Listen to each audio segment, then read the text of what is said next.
بادشاہ تھا.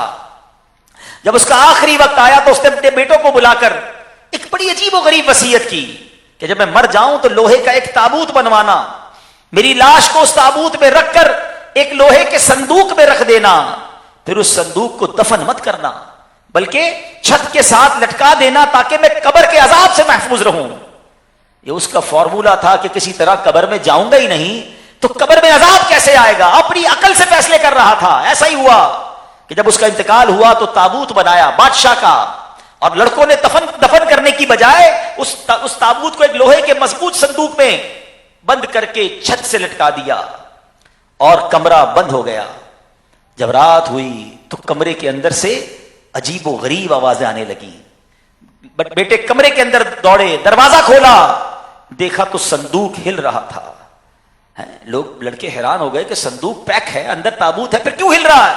جب نیچے اتار کر کھولا تو دیکھا جو صندوق کے اندر تابوت ہے, اس تابوت کے اندر بادشاہ کی لاش کے اوپر ایک خوفناک سانپ بیٹھا ہوا ہے, اس کے چہرے کو کاٹ رہا ہے. سب حیران ہے کہ صندوق میں جانے کا کوئی راستہ نہیں, یہ اتنا بڑا سانپ کیسے چلا گیا؟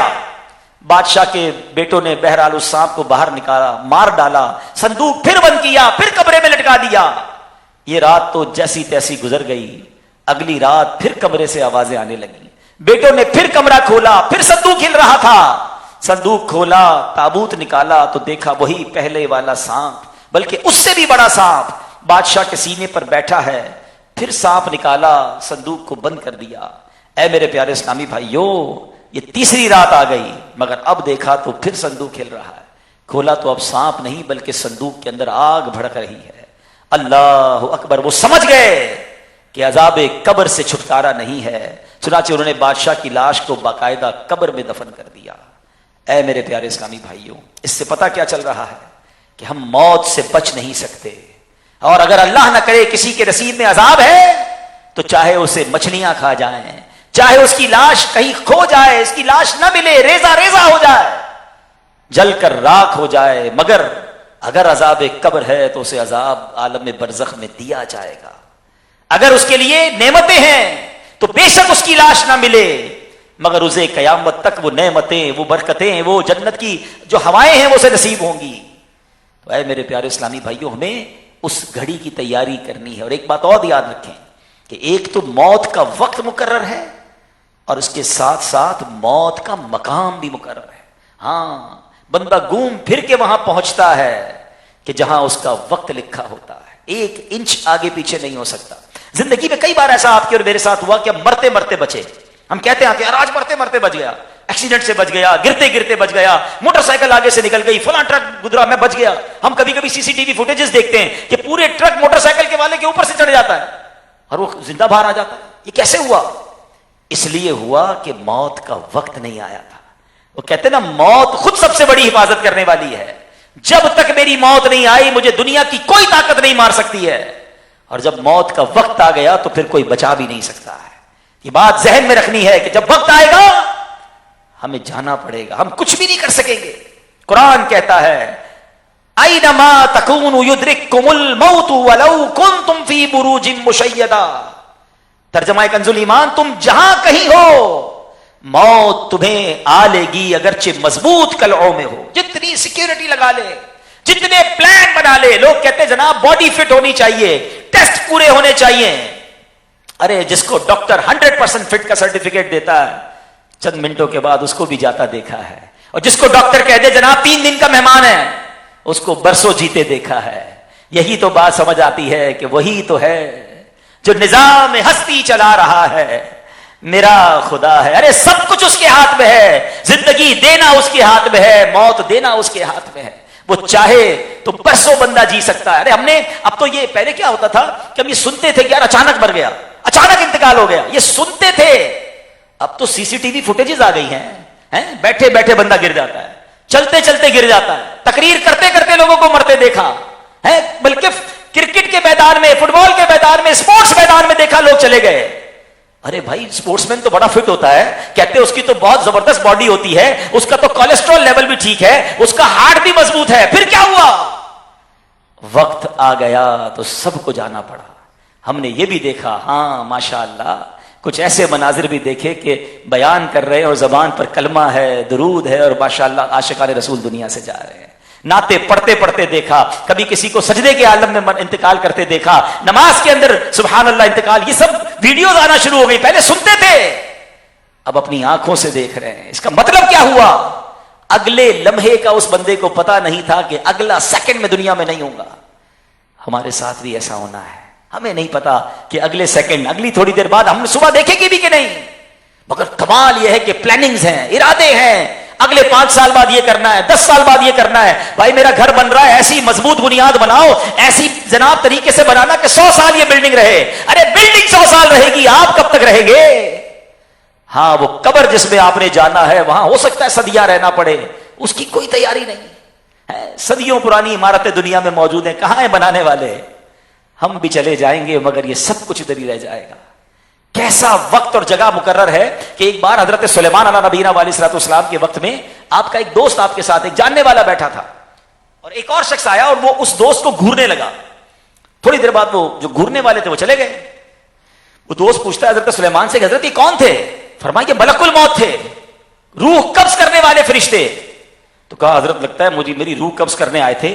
آپ ایسا کریں، آپ کی ہواؤں پر حکومت ہے، آپ ہوا کو آرڈر کریں مجھے یہاں سے اڑا کے ہند لے جائیں. حضرت سلیمان نے ہوا کو آرڈر دیا، وہ بندے کو اڑا کے ہند لے گئی. کچھ دنوں بعد ملک الموت پھر آئے. حضرت سلیمان نے پوچھا ہے ملک الموت تم آئے تھے، کس لیے آئے تھے اور کیوں اس میرے دوست کو گھور رہے تھے؟ کہا حضرت میں آیا تو تھا مگر حیران ہو گیا کہ میرے پاس یہ لکھا ہوا تھا کہ اس بندے کی روح تھوڑی دیر بعد مجھے ہند میں قبض کرنی ہے، اور یہ بیٹھا آپ کے پاس ہے. اللہ اکبر. اس کا مطلب یہ ہوا کہ چونکہ وقت ہند کا لکھا تھا، حضرت سلیمان نے دعا کی اور ہوا اسے ہند میں پہنچاتی ہے، اور وہیں جس مقام پر اس کا انتقال ہونا ہے وہاں اس کی روح قبض ہوتی ہے.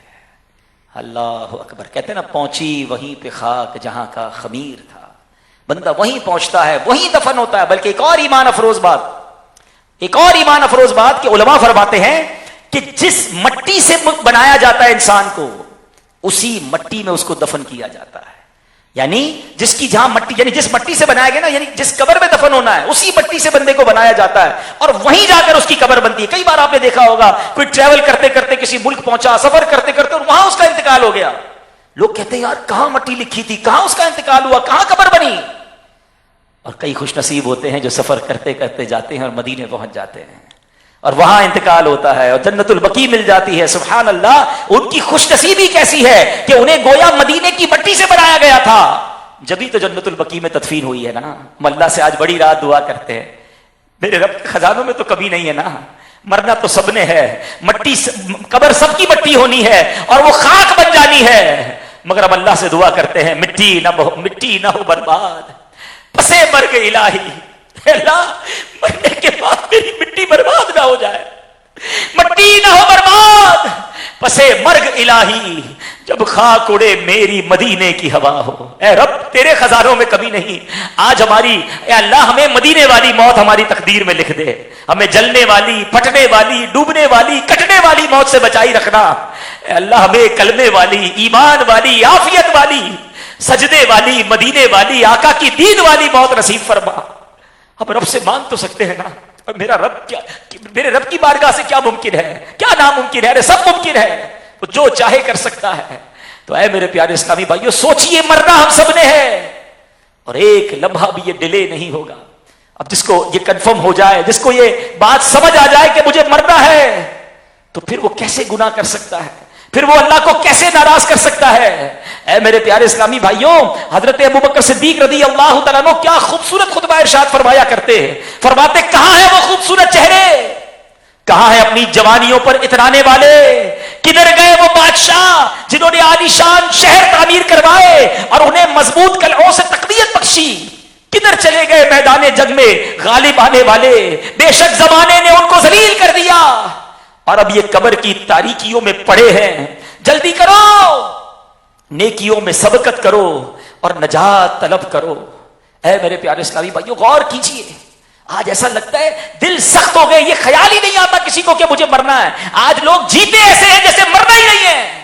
کوئی حرام کما رہا ہے، کوئی زیادتیاں کر رہا ہے، کوئی ڈکیتیاں مار رہا ہے، کوئی جناب دہشت گردیاں کر رہا ہے، کوئی مسلمانوں کو تکلیف پہنچا رہا ہے، کوئی ماں باپ کو ستا رہا ہے، کوئی کسی کی زمین پر قبضہ کر رہا ہے، کوئی کسی کا مال ہڑپ کر کے کہتا ہے جو کرنا ہے کر لو، میرا کوئی کچھ نہیں بگاڑ سکتا. ارے اسے خیال نہیں آتا کہ تمہیں مرنا ہے، قبر میں جانا ہے، اور اس قبر میں جا کر کیا منہ دکھاؤ گے؟ اگر اللہ ناراض ہوا اور قبر میں سانپ اور بچھو آ گئے تو کدھر جائے گی یہ اکڑ؟ یہ ظلم کرنے والے، یہ زیادتیاں کرنے والے، کیا انہیں مرنا نہیں؟ ارے اربوں پتی شخص ہو یا جھوپڑی میں رہنے والا ہو، سب کو 2 گز زمین قبر میں ہی جانا ہے.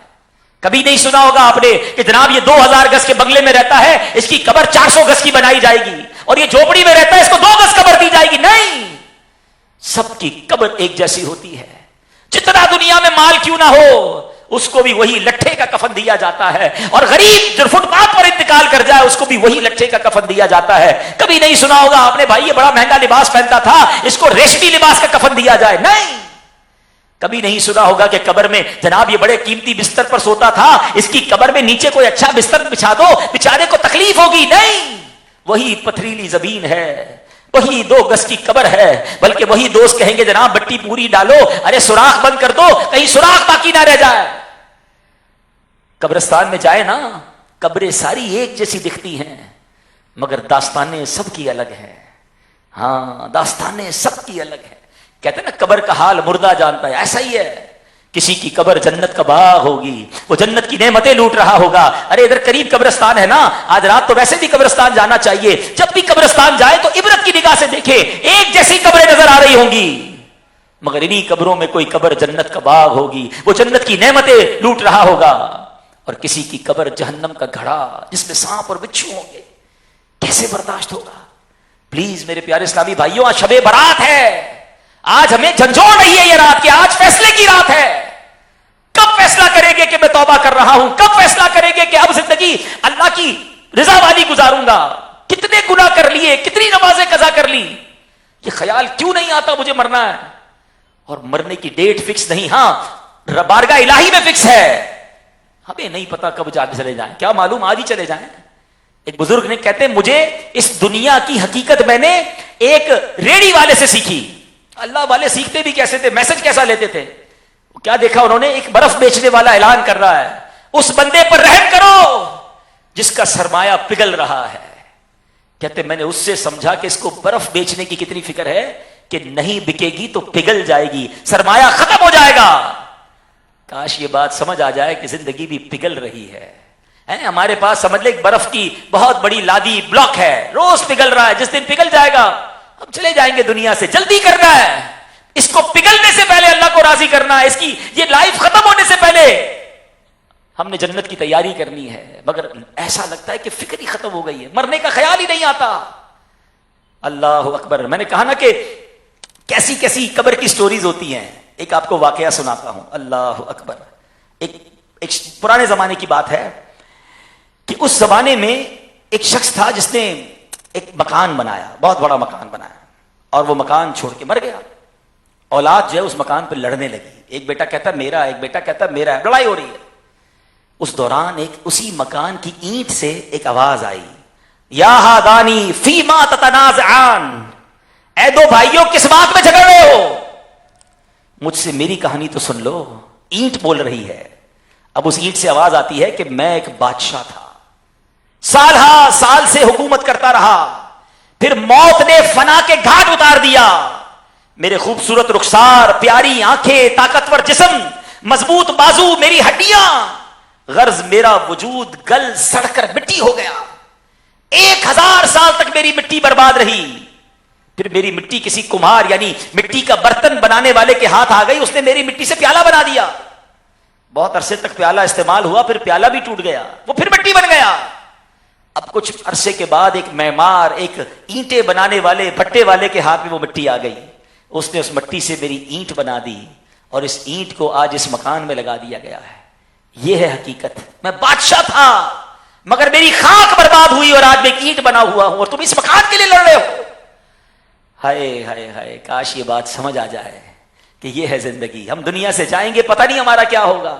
آپ قبرستان جائیں تو صحیح، کوئی 200 سال پرانی قبر مجھے ڈھونڈ کے بتائیں، کوئی 150 سال پرانی قبر ڈھونڈ کے بتائیں. ہاں اولیاء کرام کی آپ کو مزارات ملیں گے جو صدیوں پرانے موجود ہیں. اللہ نے ان کا نشان باقی رکھا, ان کا نام باقی رکھا. کیوں؟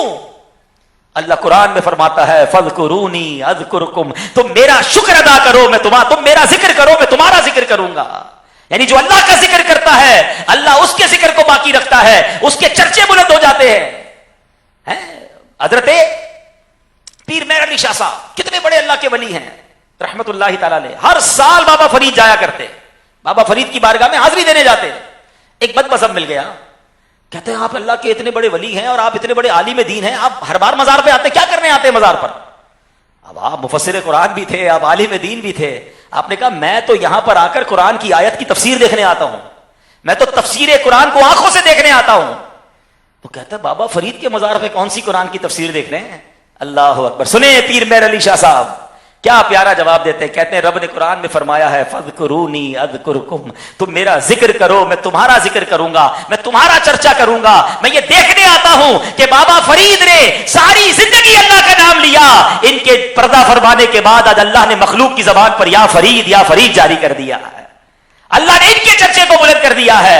اے میرے پیارے اسلامی بھائیو آپ دیکھ لیجئے صدیاں گزر گئی ہیں, خواجہ غریب نواز آج بھی مسلمانوں کے دلوں میں زندہ ہے. ارے صدیاں گزر گئی ہیں, داتا حضور سے ہم کو بڑی محبت ہے. ارے ہمیں کیوں محبت ہے؟ اللہ نے ان کی محبت ہمارے دلوں میں ڈالی ہے. اللہ کی قسم پنجاب میں کوئی رشتہ دار رہتا ہو اس کے گھر جانے کو اتنی تڑپ نہیں ہوتی, ہر پاکستان میں رہنے والے کو تڑپ ہوتی ہے کہ لاہور جاؤں تو داتا حضور کی بارگاہ میں حاضری دوں. یہ کیوں محبت ہے؟ بغداد میں ہمارا کوئی رشتہ دار نہیں رہتا, مگر پوچھو عاشقان اولیاء سے, ارے غوث پاک کا نام لو تو آنکھیں نم ہو جاتی ہے کہ اللہ موقع دے تو میں بھی پیران پیر کے دربار میں جاؤں, اے اللہ موقع دے تو امام اعظم کے دربار میں جاؤں. اور سبحان اللہ نجف اشرف اور کربلا کی تو کیا بات ہے, کیسے دلوں میں بستے ہیں امام حسین اور مولا علی, کیوں طلبتے ہیں وہاں جانے کے لیے. انہوں نے اللہ کے ذکر کو بلند کیا, اللہ نے ان کے چرچے بلند کر دیے. لیکن مجھے بتائیے نا قبرستان میں کوئی 150 سال پرانی قبر ملے گی آپ کو؟ 40-50 سال بعد تو گورکن بھی بدل دیتا ہے قبر. یہ الگ بات ہے کہ کرنا چاہیے کہ نہیں, لیکن اس کا مطلب کیا ہوا؟ ٹرائی ٹو انڈرسٹینڈ کہ جس دنیا کے لیے اتنی محنت کر رہے ہیں ہم, مرنے کے 40-50 سال بعد پوچھنے والا بھی کوئی نہیں ہوگا. شاید قبر بھی ہماری بدل جائے, نام و نشان نہیں ہوگا. ہم ہوں گے, ہمارے اعمال ہوں گے, ہماری قبر ہوگی. کاش یہ بات سمجھ آ جائے کہ آپ نے سنا کہ بادشاہ کی مٹی سے اینٹ بنا دی گئی, ہمارا نہ جانے کیا بنے گا. ہاں کوٹ مٹھن شاہ والے غلام فرید صاحب کیا پیاری بات کہتے ہیں, شعر سنیں ہلا دیتے ہیں اگر سمجھ آ جائے نا. فرماتے ویخ فریدا مٹی کھلی, ویخ فریدا مٹی کھلی, مٹی اتے مٹی ڈلی, مٹی ہسے مٹی روے, انت مٹی دا مٹی ہوگے, نہ کر بندیا میری میری, نہ کر بندیا میری میری, نہ تیری نہ میری, 4 دناں دا میلا دنیا پھر مٹی دی ڈھیری. آئے ہائے ذرا سمجھے اس کا ترجمہ کرتا ہوں میں. کیا کہتے ہیں؟ اے فرید دیکھ مٹی کی قبر کھلی, مٹی کا بندہ اندر گیا اور مٹی کی لاش پر مٹی ڈال دی گئی. یہ مٹی ہی کا بندہ ہے جو خوشی سے پھولے نہیں سماتا, غم کے وقت شکوے کرتا ہے, روتا ہے, واویلا بجاتا ہے, مگر افسوس بندہ کچھ بھی کرے مٹی کا انجام مٹی ہی ہے. اے بندے میری میری نہ کر, میری زمین, میرا مال, میری جائیداد, میری گاڑی, میری عزت, میری زندگی, یہ باتیں نہ کر, اکڑ مت دکھا. یہ دنیا یہاں کا سب کچھ نہ تیرا ہے نہ میرا ہے, یہ دنیا 4 دن کی ہے, آخر کار مٹی کی ڈھیری یعنی قبر بنے گی اور سب کچھ ختم ہو جائے گا. تو اے میرے پیارے اسلامی بھائیو آج یہ پیغام لے کر جانا ہے کہ جب مجھے مرنا ہے تو پھر توبہ میں تاخیر کیسی, ظلم کر کے, زیادتی کر کے, حرام کما کے زندگی گزارنا اچھی بات نہیں ہے. آؤ آج نیت کر لو کہ اب بہت گناہ کر لیے, اب آج کے بعد اللہ کی رضا والی زندگی گزارنی ہے. سب سے پہلی تو ایک نیت یہ کرنی ہے کہ ہماری نماز کبھی بھی قضا نہیں ہوگی. اب یقین کریں نماز یہ وہ عمل ہے جو اس اندھیری قبر میں نور بنے گا. پرابلم یہی تو ہے کہ ہم نماز چھوڑ رہے ہیں اور خیال بھی نہیں آتا. آپ سوچیں وہ کیسا گھر ہے کہ صبح ہوتی ہے تو گھر کا کوئی فرد نماز کے لیے نہیں اٹھتا ہے, اور کسی کو فکر بھی نہیں. اس گھر میں تھوڑی دیر بعد الارم بجتے ہیں, اکثر گھروں کی میں بات کر رہا ہوں, کسی کی اسکول جانے کے لیے الارم بجتا ہے, کسی کا آفس جانے کے لیے الارم بجتا ہے, اٹھتے لوگ, مگر تھوڑی دیر پہلے سب کی فجر قضا ہو گئی ہوتی ہے. کیا تھوڑی دیر پہلے فجر کا الارم نہیں لگ سکتا تھا؟ اب بتائیے وہ کیسی صبح ہے مسلمان کی کہ صبح ہوتے ہی اللہ کو ناراض کر دیا، صبح ہوتے ہی فجر قضا ہو گئی، یعنی beginning of the day, start of the day, دن کی ابتدا ہی اللہ کی ناراضی سے کر رہے ہیں۔ اب بتاؤ نا اس دن میں کیسے برکتیں ملیں گی، میں رب کو کیسے راضی کروں گا؟ لوگ کہتے فجر میں آنکھ نہیں کھلتی، میں ان سے پوچھتا ہوں کبھی آپ کی فلائٹ مس ہوئی اس وجہ سے کہ میری آنکھ نہیں کھلی؟ کبھی ٹرین آپ نے بک کی اور ٹرین نکل گئی ہو کہ آنکھ نہیں کھلی؟ کبھی آفس میں کبھی کوئی اہم میٹنگ ہو، ایمبیسی میں انٹرویو ہو، آنکھ کھلے 4 بجے جا کے ایمبیسی کی لائن میں لوگ کھڑے ہوتے ہیں، رات کو صبح 7 بجے فلائٹ ہے، 4 بجے ایئرپورٹ پہنچ جاتے ہیں، لیکن کمال ہے نماز کے لیے آنکھ نہیں کھل رہی۔ اس کا مطلب نماز کی اہمیت نہیں ہے نا۔ آج نیت کر لیں، کچھ بھی ہو جائے آج کے بعد کوئی نماز قضا نہیں ہوگی انشاءاللہ۔ خود بھی نماز پڑھنی ہے، اپنی فیملی کو، اپنے بچوں کو نماز کا عادی بنائے۔ واللہ میں آپ کو صحیح بتا رہا ہوں، خوش نصیب ہے وہ والد جس کے بچے 5 وقت کے نمازی، اپنے بچوں کو کم از کم نمازی تو بنا دے، کیونکہ اولاد کی دعا ماں باپ کو قبر میں بھی کام آئے گی۔ ارے جس کی اولاد 5 وقت کی نمازی ہے، وہ اولاد ایصال ثواب کرے نہ کرے، قبرستان آئے نہ آئے، وہ روزانہ جب بھی نماز پڑھ کے قاعدہ آخرہ میں بیٹھیں گے، قبلہ رو ہوں گے۔ ارے میرا بیٹا، میری بیٹی اللہ کی بارگاہ میں باوضو اگر عرض کر دے ربنا اغفر لی ولوالدی وللمؤمنین یوم یقوم الحساب، وہ فجر پڑھے تو ماں باپ کے لیے دعا کرے، وہ ظہر پڑھے تو دعا کرے، عصر مغرب اور عشاء میں کئی بار دعا کرے۔ انشاءاللہ جس کی اولاد باوضو قبلہ رو بیٹھ کر ماں باپ کے لیے دعا کرے گی، اس کے والدین کو قبر میں انشاءاللہ اس کا اجر ملتا چلا جائے گا۔ مگر نمازی بنائے تو صحیح نا۔ اولاد نمازی کب بنے گی؟ جب ہم نمازی بنیں گے۔ ہمیں خود فکر نہیں ہے، ہم نے اپنے بچوں کو جمعے کی نماز پہ جانا سکھایا، وہ کہتے لگتا ہے جمعہ ہی پڑھنا ہے، کب تک قضا کریں گے؟ آج شب برات ہے، یقیناً مغفرت کی رات ہے، مگر ایسا نہیں کہ آگے گناہ کرنے کی چھوٹ مل جائے گی۔ اگر کوئی بخشا بھی گیا، کسی کے گناہ معاف بھی کر دیے گئے، تو آگے گناہوں سے بچنا ہے نا۔ تو آج نیت کر لیں، آپ کو پتا ہے آج کی رات سب بخشے جائیں گے، چند گناہگار وہ ہیں جو شب برات بھی نہیں بخشے جائیں گے۔ ان میں شراب کا عادی فرمایا، زنا کا عادی فرمایا، اس پہ ماں باپ کا نافرمان فرمایا گیا، اس پہ چغل خور فرمایا گیا، اس پہ تکبر کرنے والا فرمایا گیا، قطع تعلقی اور رشتہ داری کاٹنے والا فرمایا گیا۔ میں ہاتھ جوڑتا ہوں آپ سے، اگر یہاں کوئی ایسا میرا بھائی بیٹھا ہے یا مجھے لائیو جو سن رہے ہیں دنیا بھر میں، اگر ان گناہوں میں ہم مبتلا ہیں، آپ سوچئے یہ کتنے بڑے گناہ ہیں کہ شب برات سب بخشے جا رہے ہیں، یہ مجرمین نہیں بخشے جا رہے۔ توبہ کر لیں، ان گناہوں سے بالکل دور ہو جائیں، ایسی صحبتوں سے بھی دور ہو جائیں جو یہ شرابی، بدکار اور بے حیائی کرنے والے دوست کام نہیں آئیں گے۔ ارے دوست وہ تو بناؤ جو مرنے کے بعد میری قبر پر آ کر کوئی یاسین شریف پڑھے، کوئی دعا کرے۔ دعوت اسلامی والوں کو دیکھیں، یہ ایصال ثواب اجتماع کر رہے ہوتے ہیں، تمام جو لوگ چلے گئے دنیا سے دعوت اسلامی سے محبت کرنے والے اور ان کو ایصال ثواب پہنچا رہے۔ کتنا پیارا ماحول ہے کہ اگر اس ماحول میں رہ کر میرا انتقال ہوا تو یہ مرنے کے بعد بھی مجھے انشاءاللہ ثواب پہنچائیں گے۔ مگر ہمارے دوست تو ایسے جن کو جنازہ پڑھنا بھی نہیں آتا اور وہ اچھے بھی وہی لگتے ہیں۔ حالانکہ روایتوں میں آتا ہے دوست وہ ہوتا ہے جس کو دیکھ کر خدا یاد آ جائے۔ اے گل بہار کھجی گراؤنڈ میں سننے والے عاشقان رسول مدنی چینل کے ناظرین، ذرا بتائیے کوئی ایک دوست ایسا ہے ہمارا جس کو دیکھ کر خدا یاد آ جائے؟ نہ جانے کیسے کیسے عجیب و غریب دوست بنائے ہوئے ہیں۔ کسی کو دیکھ کر شاید سنیما یاد آتا ہوگا، کسی کو دیکھ کر جوا یاد آتا ہوگا، کسی کو دیکھ کر کوئی غلط کام ہی یاد آتا ہوگا۔ کیوں چاہیے مجھے یہ دوست؟ مجھے تو دوست وہ چاہیے کہ میں گناہوں کی طرف جاؤں تو پکڑ کر مسجد میں لے جائے، نماز قضا ہونے لگے تو یاد دلائے، نہ کہ نماز پڑھوں تو مذاق اڑائے۔ ہاں ایسے بھی دوست ہوتے ہیں، بھائی کیا ہو گیا، مولوی ہو گیا، بار بار مسجد جا رہا ہے، جمعہ پڑھ لینا۔ نماز پڑھتے تو دوست مذاق اڑاتے ہیں، ایسے دوست رکھیے ہم نے۔ پلیز اپنی آخرت کی فکر کیجئے، ہمیں نہیں پتا۔ ارے پچھلے دنوں ہم نے گل پلازا کا حادثہ دیکھا ہے، کیسے لوگ گئے دنیا سے، بچے بھی گئے، بہنیں بھی گئیں، خواتین بھی گئیں، نوجوان چلے گئے۔ ہمیں بڑا افسوس ہے، اللہ سے دعا کرتے ہیں اللہ ان سب کی مغفرت فرمائے، جن کا نقصان ہوا اللہ انہیں بہترین نعمت بدل دے۔ مگر کتنا بڑا میسج ہے کہ ہم بھی کبھی بھی جا سکتے ہیں۔ اللہ کرے دل میں اتر جائے میری بات۔ اے میرے پیارے اسلامی بھائیو، یہ دعوت اسلامی ہمیں پکڑ پکڑ کر ہماری آخرت بہتر کرنے کی کوشش کر رہی ہے، پھر کیوں نہ دعوت اسلامی کا ساتھ دیں، پھر کیوں نہ اس ماحول سے وابستہ ہو جائیں۔ خدارا اجتماعات میں آتے رہیے، قافلوں میں سفر کیجئے۔ امیر اہل سنت کو کتنی فکر تھی، آپ نے دیکھا کہ آپ کہتے ہیں بھائی یہ 12 نیک آپ جنتی اعمال عمل کر لیں، خدا کے واسطے کر لیں، یعنی ان کے اندر کتنا شوق تھا کہ ہم عمل کرنے والے بن جائیں۔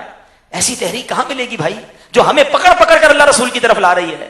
تو پھر ہم اس سے دور نہ بھاگیں، اس تحریک سے، اس تنظیم سے وابستہ ہو جائیں۔ آج کھچی گراؤنڈ میں اتنی بڑی تعداد میں آپ آئے ہیں، مگر اب نیت کریں کہ ہر جمعرات دعوت اسلامی کے اجتماع میں آئیں گے، ہفتے کو مدنی مذاکرے میں شرکت کریں، یا تو فیضان مدینہ آ جائیں یا کم از کم مدنی چینل پر شرکت کریں۔ اللہ پاک ہمیں عمل کرنے کی توفیق عطا فرمائے۔ آخر میں ایک 5-6 منٹ کی ایک ویڈیو پریزنٹیشن آپ کو دکھانی ہے. غور سے اس کو دیکھیے کہ آپ کی اور ہماری دعوت اسلامی کس طرح پوری دنیا میں دین متین کا پیغام پہنچا رہی ہے. اور اتنا بڑا کام دیکھنے کے بعد بتایا کہ ریڈی ہے, مجھے بتایا تھا. ہاں یہاں دکھائیں گے, مدری چل کے ناظرین سے ہم اجازت لے لیں گے, اگر ہمارے ایم سی آر سے چل سکے تو دیکھ لیجئے گا. تو انشاءاللہ اب یہاں جو گراؤنڈ میں ہے وہ پریزنٹیشن دیکھیں گے, اور پھر اس سے یہ اندازہ کرنا ہے کہ جب اتنا بڑا دین کا کام پوری دنیا میں ہو رہا ہے تو ہمیں اپنی زکوٰۃ میں, اپنے ڈونیشن میں اپنی دعوت اسلامی کا ساتھ دینا چاہیے. بلکہ آج کی رات کے بارے میں آتا ہے کہ آج رات مرحومین انتظار کرتے ہیں رشتہ داروں سے کہ وہ ہمیں کیا ثواب پہنچاتے ہیں. تو آج جہاں آپ نے عبادت کی ہے اس کا ثواب بھی اپنے مرحومین کو پہنچائیں, اور صدقہ و خیرات بھی کیجیے. اور الحمدللہ دعوت اسلامی اتنا بڑا دین کا کام کر رہی ہے. امیر اہل سنت نے خاص آج کی رات اپنے مرحومین کے لیے صدقہ خیرات کرنے والوں کے لیے دعائیں بھی کی ہیں. تو یہاں بھی ہمارے اسلامی بھائی اسٹال پر موجود ہوں گے, تو آپ اپنی دعوت اسلامی کو اپنے مرحومین کے اصالے ثواب کے لیے بھی, کتنا پیارا صدقہ ہوگا کہ میں صدقہ دوں گا اور اس کے ذریعے دین کا کام ہوگا. تو 15ویں رات ہے تو 1500 دے دیں, 15,000 دے دیں, جس کو جتنی اللہ نے, تو 15 روپے دے دیں, جتنے آپ دے سکتے ہیں دعوت اسلامی کو دیں یا اپنے کسی غریب رشتہ دار کو دے دیں. مگر آج اللہ کی راہ میں ضرور خرچ کریں اپنے مرحومین کے لیے تاکہ ان کو بھی ثواب پہنچے. تو آئیے مل کر انشاءاللہ یہ ویڈیو پریزنٹیشن دیکھتے ہیں. صلو علی الحبیب. انٹروڈکشن آف دعوت اسلامی 2026. دعوت اسلامی کا تعارف 2000